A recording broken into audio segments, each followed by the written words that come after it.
Welcome, everyone. This is the third in our series of Seminar on Self, and I'm your philosopher at large, Kristen McGaugh. And today we're going to consider the paths of self-transformation.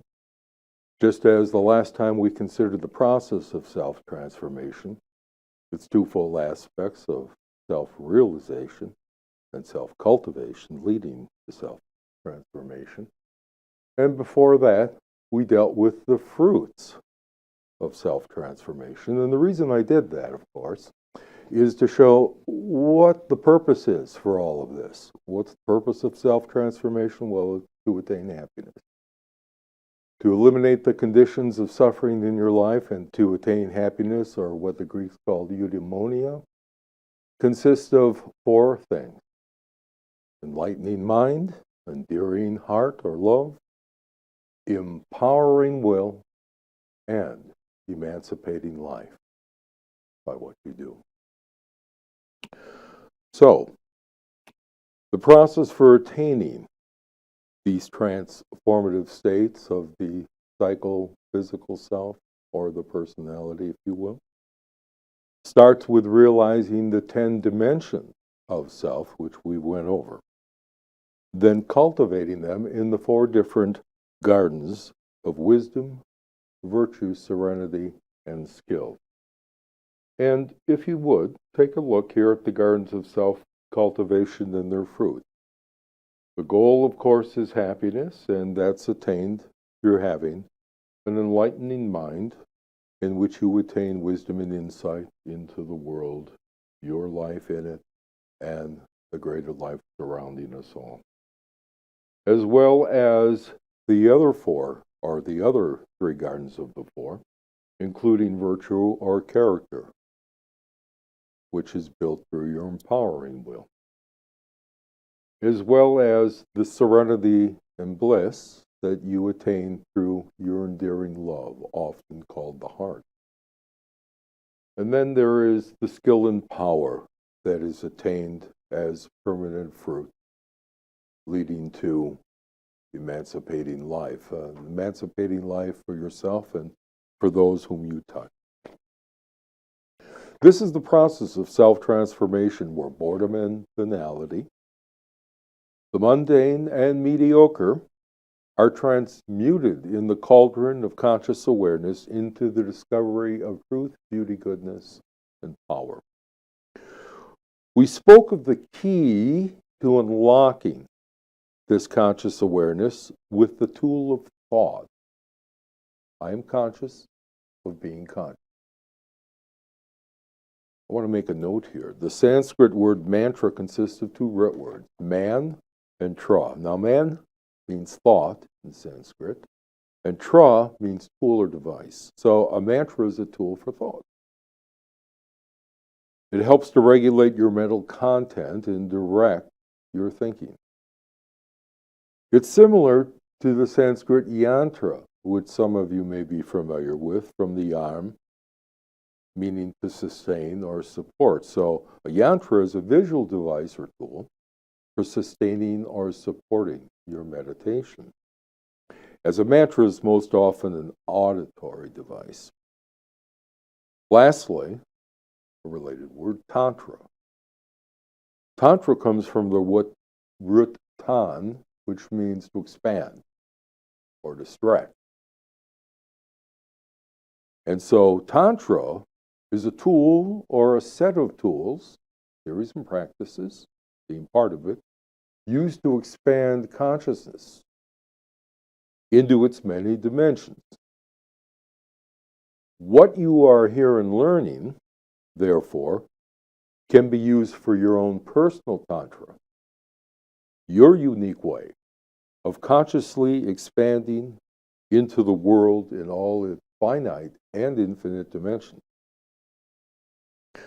Your personal path of self-transformation is your customized application of the tools, techniques, and practices, exercises, and acts which actualize the process of self-transformation for you as a unique self. thereby yielding the fruit of self-transformation. By continually employing what we shall call the awakening mantra of I am conscious of being conscious, you will open the mental door to viewing the 10 dimensions of yourself. Remember, as Buddhiraja has said, the method of attaining the goal is to be constantly awake to one's own awareness. When walking through that awakened door, you practice mindfulness, and you pay attention to one, several, and eventually all of the varying dimensions of yourself, all 10 of them, however they modulate their different frequencies with their diversified content.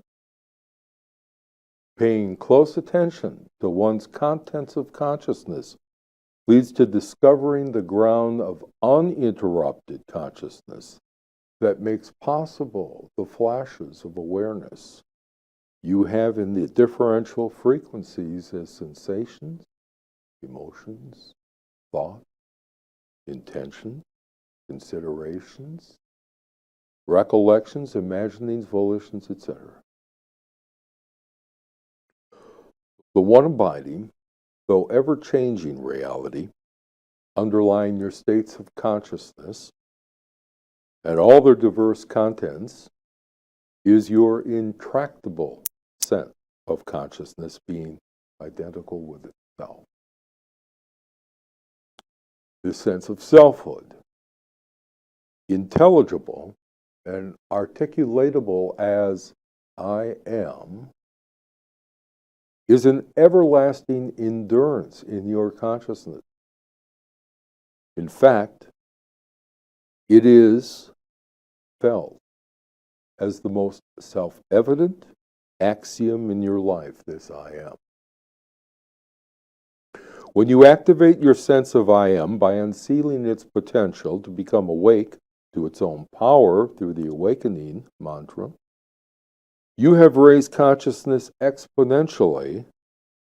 You have taken the power of consciousness and, in mathematical terms, squared it. I'm going to repurpose Einstein's celebrated formula E equals mc squared. That is, energy equals mass times the speed of light squared. Conceding that mass is congealed, concretized energy, however, I'm here equating the speed of light, the scientifically determined limit of the universe, at least its rate of expansion or radiation, symbolized as c.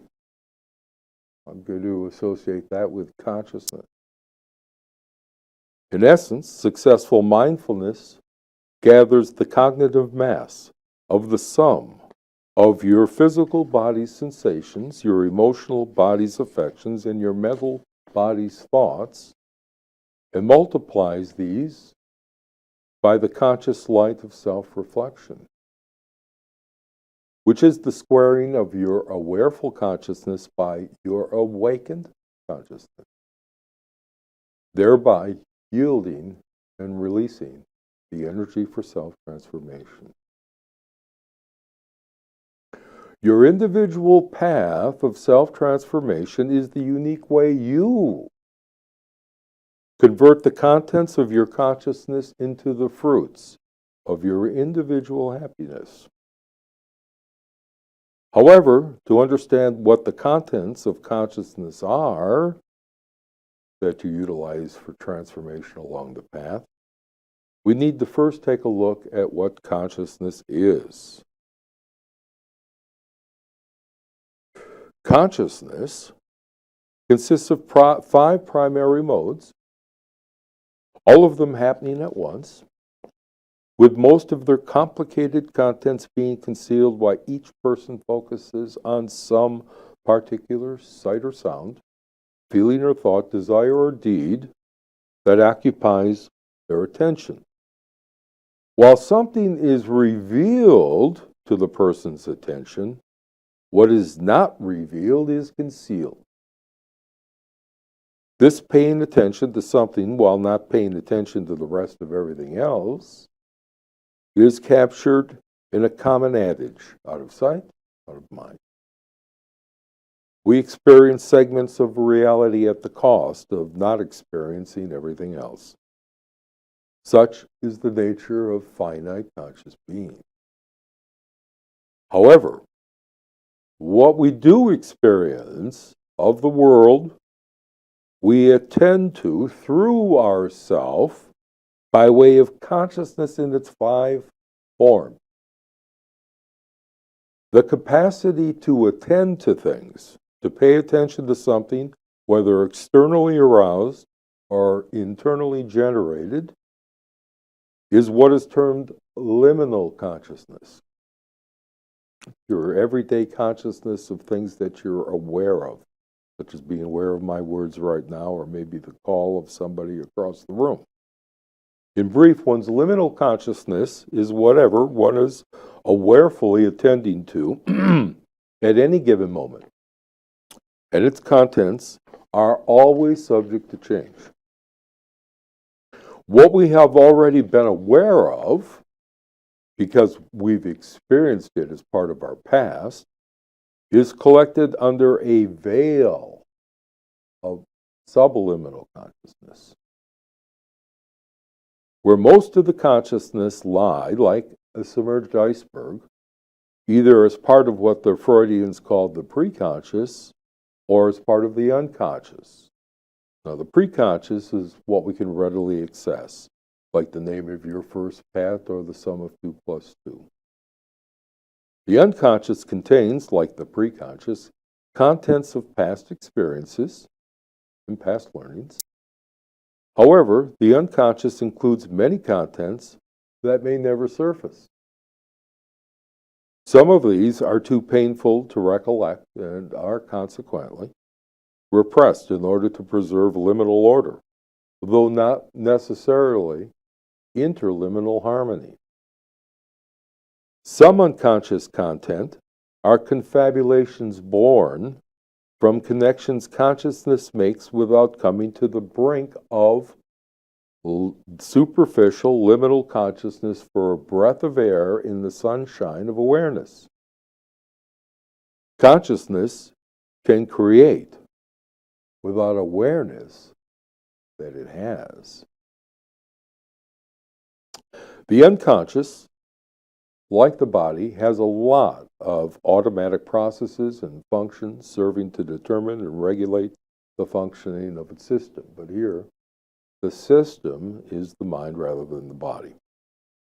We'll speak more of these aspects of consciousness at another point in our series, as well as the contents of supraliminal consciousness, where the basic 5 modes of consciousness become the transformational engines to generate spiritual evolution. For the nonce, let's take a look at consciousness and its 5 modes of intuiting, willing, thinking, feeling, and doing, or living. For to do anything at all is to be alive. All 5 have different ways of functioning that are nevertheless based on a single ground of consciousness represented by the all-inclusive circle. This is consciousness in terms of its 5 different modes, intuiting, encompassing them all, willing, thinking, feeling, and doing, as aspects of what often people think of as the mind and the heart and perhaps the character, and of course life. And this is consciousness per se. However, the ground of consciousness is something together altogether. Now remember that these are just visual aids and graphic representations of intangible forces and faculties. We can speak only metaphorically about circles of feeling and doing, and these being enclosed by a greater circle of the ground of being, or the ground of consciousness. As innate, they can help organize our thoughts and present our theory and direct our efforts of transformation. Now, the ground of consciousness, or pure consciousness, is consciousness without any particular content whatsoever. As Buddhist epistemologists assert, pure consciousness is that which is clear and knowing. All right, this is the diagram for the ground of consciousness, and the ground of consciousness, of course, as the Buddhist epistemologists have said, is clear and knowing. Now, the ground has both a state and a process. The state of the ground of consciousness is clear because it is free of all contents, being untainted, stainless, unadulterated, unmixed, free of property, quality, sign, mark, or blemish. Because the state of the ground of consciousness is clear of any possible obstruction, the process of the ground of consciousness is unobstructed knowing. And unlike that which lacks the power of consciousness, it cognitively grasps whatever its contents are directly.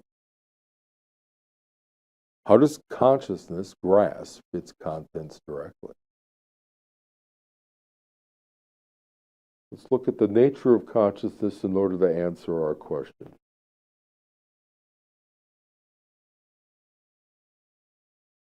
The nature of consciousness, of course, is where intuiting encompasses every one of its modes, whether it's willing, thinking, feeling, or doing. By intuition, intuition is the fundamental nature of consciousness in its other mode. As such, it has, like the ground of consciousness, a state and a process. The state of the nature of consciousness, or intuition for short, is consciousness beholding itself. Immanuel Kant referred to this mode of consciousness as apperception. Further, and as a complement, apperception is the power or force of consciousness to know what it knows as content directly, without intermediary, sign, or further connection, and to know it incorrigibly, irrefutably, incontrovertibly, irremediably, as a self-evident, self-authenticating, self-certifying experience. The state of intuition gives one their axiomatic sense. We referred to that at the end of our last presentation. That's the central sense of intuition. That's the sense of one's self-evident experiences, which form the irrefutable axioms by which you measure all other objects experienced as contents of consciousness.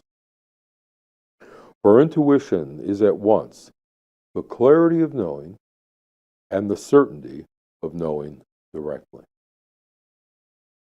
Therefore, the process of the fundamental nature of consciousness, or intuition, is to immediately, instantaneously experience some content by way of one of the four primary forms of intuition, which are willing, thinking, feeling, and doing. Consciousness intuits what it wills, what it thinks, what it feels, what it senses. Consciousness intuits it directly. As for willing, you know just what you want and the goals you set to strive for. And no one but you experiences the willpower to do such and such, called volition, or not to do anything at all, which is called nolition. You're the one who experiences your will to do something when it arises within you. Nobody else lives your resolutions, vows, commitments, just you. As for thinking, you intuit your thoughts directly without anyone else's mind interfering in your thinking process or anything exterior forcing you to think in some way rather than in another. You watch your thoughts arise within your own mental space, formlessly floating until your inchoate cognitive cloud takes some shape that is ultimately subject to liminal dispersion, disappearing from your thought process altogether, like all the other thoughts before. This is not the case. And as for your feelings, there is nothing closer to your experience than the emotions and sentiments that captivate your entire attention with vibrancy and lived resonance. With feelings, you experience consciousness as what it feels like to have being. Now, consider what you do in life. You're doing. To live is to have the capacity to act in many ways, many of them subconscious, or what we're calling subliminal. The ways we do or live out our lives include our fundamental drive for life, as well as our urges, our habits, and individual deeds. Now, I'm going to take you from two-dimensional representation here into three-dimensional representation with the constituents of consciousness as the field of awareness. And here, what we're going to deal with is, you'll notice that here I've interjected what's an octahedron, really, and that's going to come in very handy for our later explanations of the spiritual, solar, and somatic realms, also known as the personal and often the psychic or the psychological, and then the spiritual, or some call the pneumatic.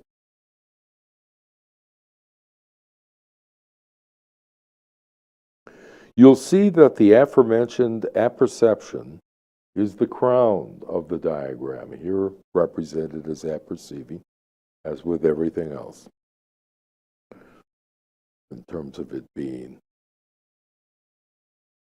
in the present sense of a verb. You are apperceiving now. You are aware of yourself now. Not something you need to become aware of. It's something that's going on at this moment, and it's the basis of all your experience as it is of mine. And at the opposite end, instead of self-perceiving or self-consciousness, you have other consciousness. That's where you're apprehending objects under a dualistic subject-object dichotomy. You'll see in this diagram that apperceiving as the crown of this diagram it represents the transparency and reflexivity of consciousness as it knows itself in its state of being clear and knowing. That is, of consciousness effortlessly, directly knowing itself as a unitive type of knowledge. Its polar opposite is apprehending. In apprehension, there's a dualistic type of knowledge, where a subject, a consciousness, is epistemically related to an object of consciousness. Whether externally through the 10 senses, remember, 5 active and 5 passive, or through the direct intuition of one's interior states, that is, knowing internally what one is willing, thinking, feeling, or doing.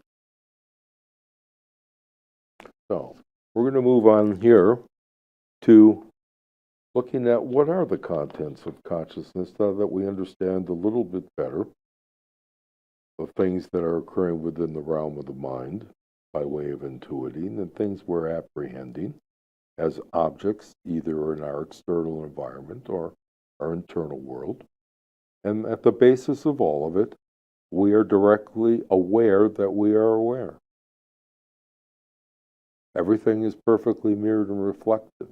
In the ground of consciousness, nothing is left out.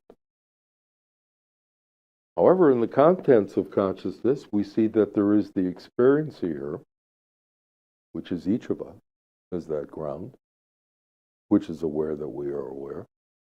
We're simply reminding ourselves, we're articulating that, and we walk through the mental door of liminality when we use the awakening mantra, I am conscious of being conscious. And then we realize as an experiencer that we're both a watcher and an actor, right? We're an observer of everything that happens, but at the same time, we're an agent, we're an actor. We're a mover, we're a doer, we're a shaker. That's the basis of everything that's going to occur within this wider circle. And under that, we have our direct experiences, and that's our conscious content. Now, under our conscious content, we have two elements, temperament and perspective, and they relate to the character. We'll go into those later on, as well as attitude and behavior. And attitude and behavior belong to the realm of the personality. The character is more enduring, more abiding. It's a more permanent structure to the psyche, where the personality is a set of masks and roles which are donned for a particular situation. However, as we said, intuition experiences whatever we will think, feel, or do. There are various kinds of things that go to make these up, and we'll attend to those a bit later. But whereas for willings, thinkings, feelings, and doings of consciousness are strictly internal states and processes of the mind or psyche, sensings are not strictly internal, but become a phenomenal experience through the body's senses. We will speak later of the trigonic constitution of consciousness as personality, psyche, and pneuma, in which the physical body, as well as the emotional and mental bodies, are parts of the personality. But for now, know that the 10 dimensions of self as presented are components of the personality, the everyday you, with your acts of will, thought, feeling, and life, including your bodily sensations. Regarding your sensing, these, like the strictly internal contents of your psyche, are yours and yours alone. Only you have the individual sights you see, the sounds your inner eardrum picks up to hear your unique audio takes on atmospheric pressure waves, open to those with ears to hear in their own unique way. The sensations arising from touch, those are yours. The odorants forming in your nostrils as smells, those are yours. The tastes are yours, that only you experience in your mouth because of taste buds and tasty food. These are passive sensia, bodily sensations arising from external stimuli.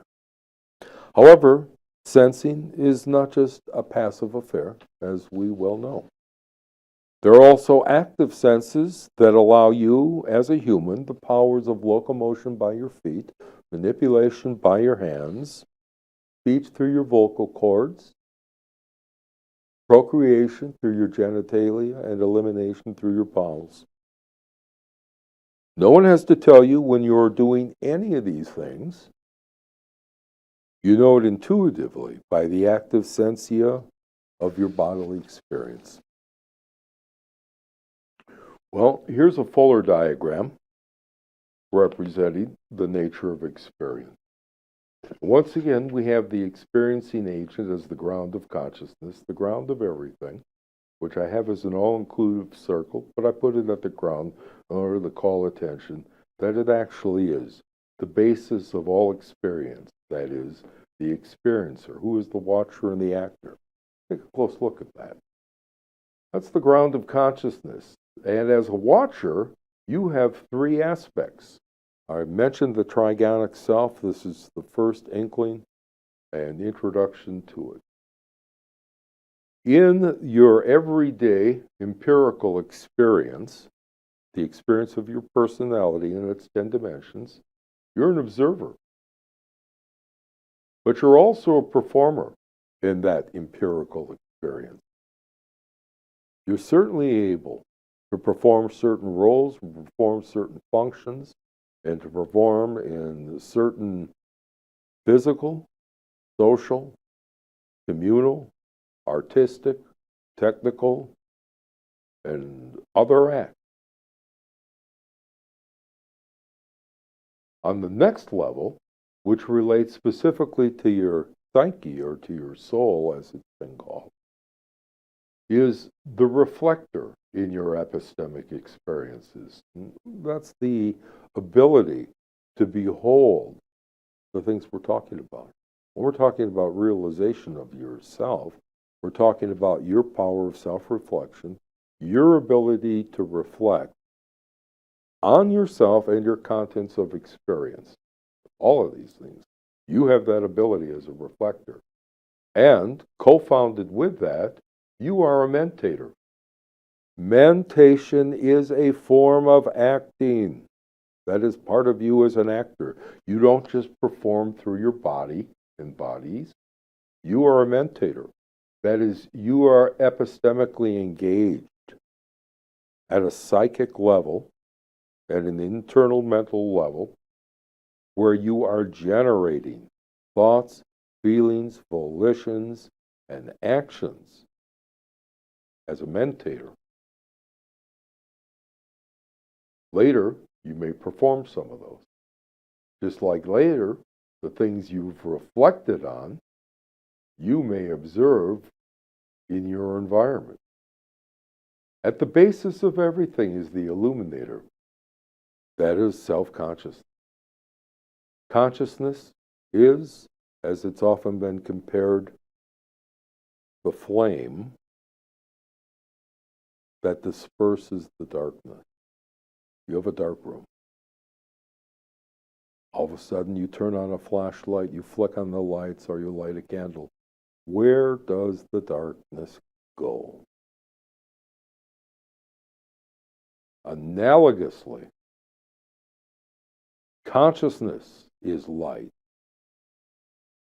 And when turned on, it is self-generating. It is the originator of all experience. We'll get into those more later on in the seminar on self. They're key items. But it's important to be introduced to them now, because the experiencer in its dual nature as both a watcher and an actor is ever present. At the opposite end is the experience, and that's through our bodily contact. You're always in contact with something. Consciousness, liminal consciousness, is always in contact with some object of experience, some content of experience. Whether that is actually through one of the senses or through reflection on what is it I'm thinking, what am I feeling, what am I doing or about to do, etc., etc. The experience itself, and we went over these, we won't do it again. 5 passive senses, 5 active senses. And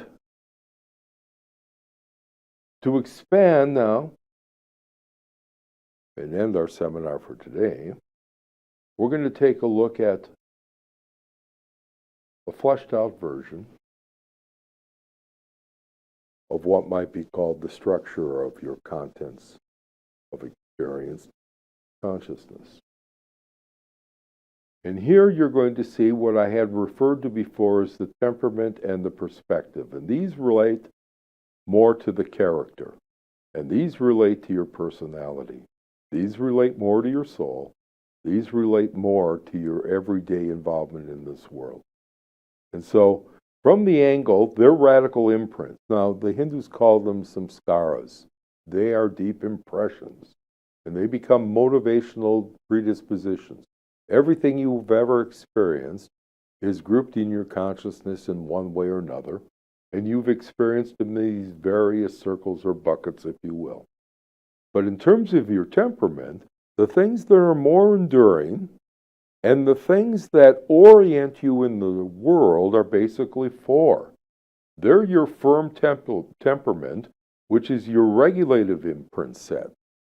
They're the imprints that have formed in such a fashion that they regulate everything else your consciousness does. And from the angle of your will, it's aim. Do you have a sense of purposefulness in life or aimless? What is your aim? Is there some purpose in life or is there nothing for you? That is crucial in determining the structure of whatever you will in your life. Just as view is crucial to what you will think, and mood to what you will feel, and drive to what you will do. View is basically, do you see the world as a harmonious place, a cosmos? Or do you see it as disordered, disheveled, and random? Do you see it as chaos? That's your view. And that's going to shape all the other contents of your consciousness. Your mood is fundamentally optimism versus pessimism. Are you an optimist or are you a pessimist? Are things going to turn out for the better or the worse? Lastly is your drive. You either have strength or you feel helpless in the world. That determines the way you will apply your efforts and all the deeds and actions that you'll ever do, is that fundamental drive. So this is your temperament, your drive, your aim, your view, your mood. These are the things that, if you will, are rock solid, and it takes a lot to transform them. They're the deepest set of things that you'll lastly transform. Next is your perspective, and that's your functional imprint set. That's the way you, as a conscious being, a soul, a psyche, if you will, take a look upon the world, and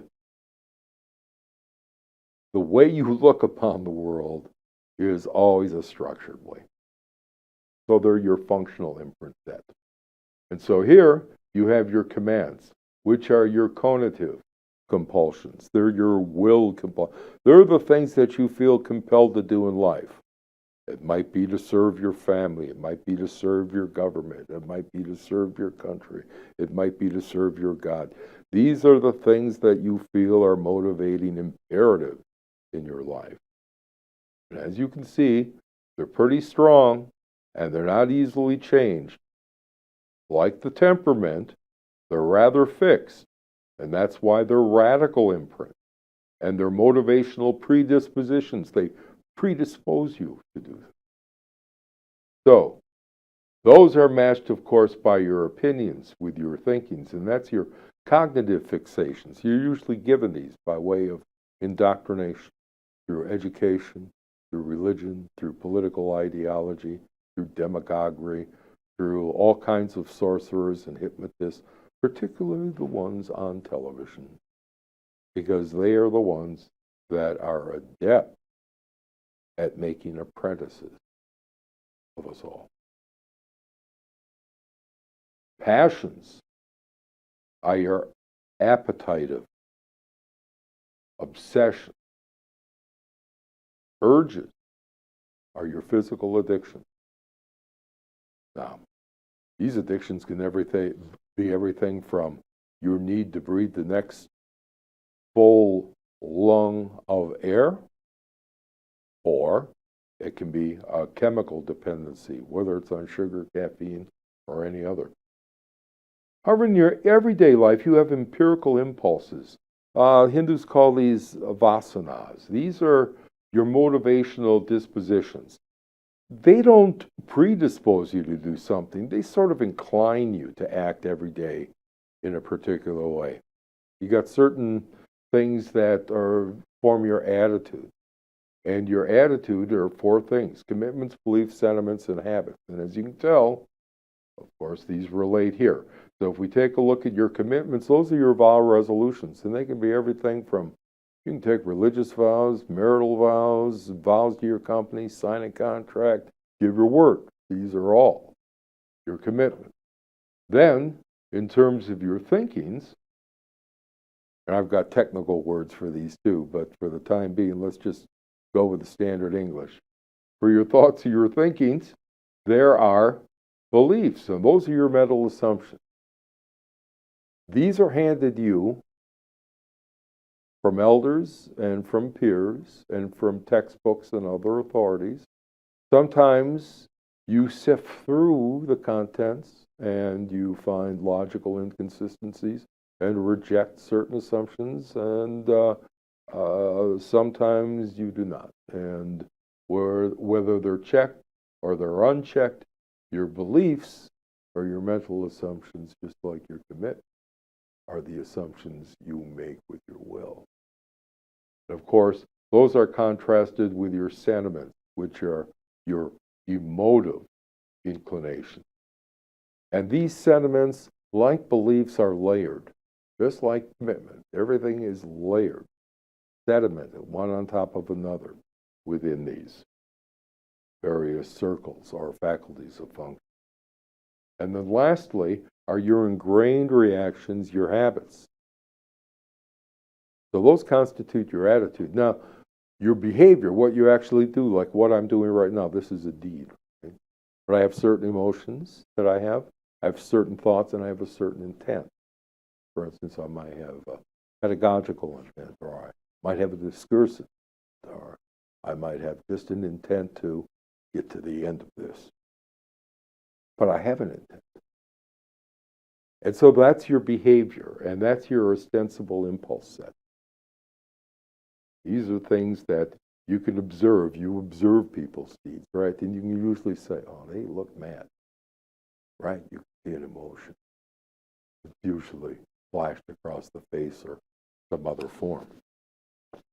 That's the way with the other things. So since we've went through that, your own individual path of transformation is going to be taking these contents and converting them through this process of awakening, so that what you pay attention to is going to have more and more value and enrich your life. So there's a lot to take in here. I understand that. You needn't memorize any of this, but for the time being, I just want you to get the general idea so that you can do your own discovery, your own research in your own dimensions. As you're realizing these 10 dimensions, let's do an exercise here for next week, where, well, today, and practice during the next week or month, however you do it. And this is to deepen the mindfulness that we discussed last time, where, of course, you attend to something, you notice new elements, right? You remind yourself when your consciousness is broken from attempting to be mindful of what it's doing in one of its facets, one of its 10 dimensions. All right, so what we're going to do is, for our deepening of mindfulness, we're going to do a consciousness exercise today, and we're going to develop further what was initially those 4 elements of mindfulness. So what we're going to be studying this time is the cycle of birth, abiding, aging, and death. All 4 things are happening in the moment, right? There's something new that's happening right now. There's something old that has died. There's something that is aging, whether it's the scarf. And there's something that's abiding, whether it might be the visual portrayal of me and the continuity. But all 4 things, birth, aging, abiding, dying, happening right now, here. So, what we're going to do is we're going to look at that cycle from arising through abiding to decaying and disappearing. We're going to be mindful of analyzing the cycle of bodily sensations as they arise, persevere, then diminish and die, as well as the sensations. We're going to be paying attention to your actions, deeds, habits, urges, and drive. Be mindful by noticing your emotions, sentiments, passions, wishes, fears, anticipations, hopes, and desires as they arise, continue, then dissipate. Be mindful by investigating your thoughts as they form, then float in your space of awareness until displaced. Be mindful by discovering your willed intentions, resolutions, determinations, vows, and commitments. Be mindful by witnessing the interval between sensations, emotions, thoughts, and acts of will. And be mindful by recalling the mind back to full attention whenever it wavers, is distracted, or disrupted for any reason. Well, that was a lot for today. We'll continue next time, and we'll be looking at some of the obstructions to the path of transformation, and that will help you get a clearer idea of defining what your unique path is. So until then, behave when you must. Be good whenever you can, but above all else, be yourself.